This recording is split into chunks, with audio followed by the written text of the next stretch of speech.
बिस्मिल्लाहिर्रहमानिर्रहीम। अस्सलाम वालेकुम नाजरीन, आप देख रहे हैं मेरा यूट्यूब चैनल और मैं हूं एडवोकेट इजाज़ अहमद नवाब। नाजरीन, इस्लामाबाद में फॉर्म 45 को जब पेश करने का ऑर्डर हुआ जस्टिस तारिक महमूद जहांगीरी साहब की तरफ से, तो नून लीग के उम्मीदवारों की लागी दौड़ें। इन्होंने नए ऑर्डिनेंस की रोशनी में इलेक्शन कमीशन के पास पेटिशन फाइल कर दी ट्राइब्यूनल चेंज करने की, जबकि दूसरी तरफ उसी मामला पर केस पेंडिंग था इस्लामाबाद हाई कोर्ट में, जवाब तलबी कर रखी थी। इलेक्शन कमीशन के पास इख्तियार नहीं था केस ट्रांसफ़र करने का, लेकिन उसके बावजूद भी ना सिर्फ जस्टिस तारिक महमूद जहांगीरी साहब का रिकॉर्ड मंगवाया बल्कि ट्राइब्यूनल भी चेंज कर दिया। और ना सिर्फ ट्राइब्यूनल चेंज किया बल्कि नए जज साहब को अपॉइंट किया, रिटायर्ड जज साहब को, अब्दुल शकूर प्राचा साहब को, जो कि पीसीओ जज थे। पीसीओ जज वैसे आप समझते हैं क्या होता है?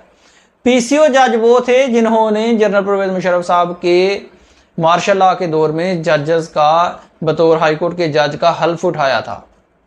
प्रोविजनल कॉन्स्टिट्यूशनल जो जज साहबान थे, प्रोविजनल कॉन्स्टिट्यूशनल ऑर्डिनेंस आया था, ये वाला जो हमारा असल कॉन्स्टिट्यूशन है इसको सस्पेंड कर दिया गया था। तो नए जो कॉन्स्टिट्यूशन था, ऑर्डिनेंस था, कॉन्स्टिट्यूशनल ऑर्डिनेंस, उसके मुताबिक जिन जजेस ने हल्फ उठाया था उनको पीसीओ जजेस कहते हैं।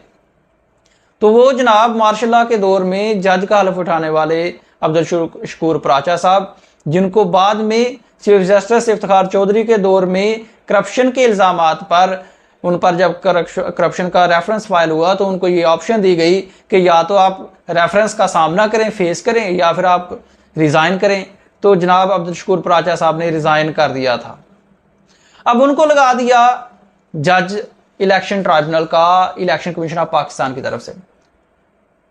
और जस्टिस तारिक महमूद जहांगीरी साहब से इख्तियार वापस लेकर केसेस तीनों के तीनों इस्लामाबाद की सीटों के वापस लेकर अब्दुल शकूर प्राचा साहब की कोर्ट में ट्रांसफर कर दिए।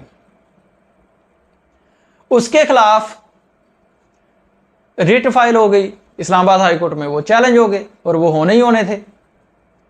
इस्लामाबाद हाई कोर्ट के चीफ जस्टिस आमर फारूक साहब ने बड़े गरम रिमार्क्स दिए और बातें उनकी बिल्कुल ठीक थी। कल उन्होंने हिला के रख दिया सारे निज़ाम को। इलेक्शन कमीशन को यहाँ तक कह दिया कि इन्होंने हाई कोर्ट की इज्जत का, एहतराम का ख्याल नहीं रखा है, जबकि हम आईनी इदारा होने के नाते इनकी काम में टांग नहीं फंसाते थे, एहतराम करते थे ये जो भी काम कर रहे थे। लेकिन आज इन्होंने नहीं किया। तो हम देखते हैं ये ऑर्डिनेंस कैसे चल सकता है। ऑर्डिनेंस तो चल ही नहीं सकता, इलेक्शन कमीशन के पास तो इख्तियार ही नहीं था। इन्होंने खुद ही तो जस्टिस तारिक महमूद जहांगीरी साहब को अपॉइंट किया था, अब खुद ही उस पर अदम एतमाद करके केस वापस ले गए हैं, वगैरह वगैरह वगैरह। आज उनके ऑर्डर का तहरीरी हुक्मनामा जारी हो गया। तहरीरी हुक्मनामा में जो रास्ता निकाला गया है वो निकाला गया है बीच का रास्ता। मतलब कि जो इलेक्शन पेटिशंस इस्लामाबाद की थी, तीनों की तीनों, वो अब लटक जाएंगी। इस तरह से एक तो उन्होंने ऑर्डर बड़ा अच्छा किया है कि जो नए जज साहब हैं, जो नया इलेक्शन ट्राइब्यूनल है रिटायर्ड जज पर मुश्तमिल जो है, उसको काम करने से रोक दिया है। उसको काम करने से रोक दिया है। 25 जून तक वो काम नहीं करेगा, उसके बाद फिर केस लगेगा, फिर उसका फैसला होगा। लेकिन उन्होंने जो पुराने जज साहब थे, मतलब कि जो जस्टिस तारिक महमूद जहांगीरी साहब थे, उनको काम करने की इजाज़त नहीं दी है। उन्होंने कहा कि प्रोसीडिंग्स जो हैं उनको स्टे किया जाता है।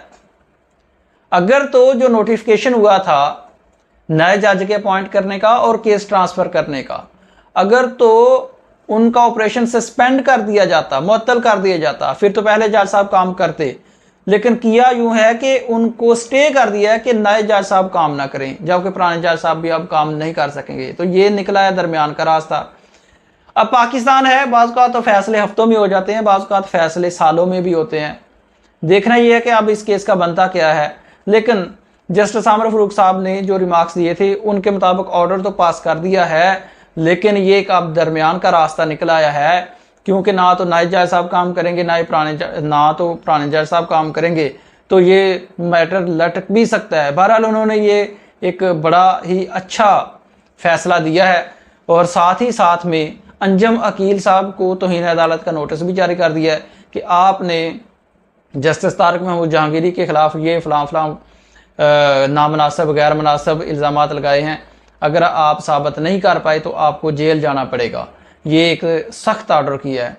तो इस तरह से इस्लामाबाद हाई कोर्ट से इलेक्शन पेटिशंस के मामला पर पेशरफ्त हुई है। अब देखना यह है कि ये जो इलेक्शन पेटिशंस के मामला पर पेशरफ्त हुई है ये कितनी जल्दी डिसाइड होता है और कितना लटक जाता है।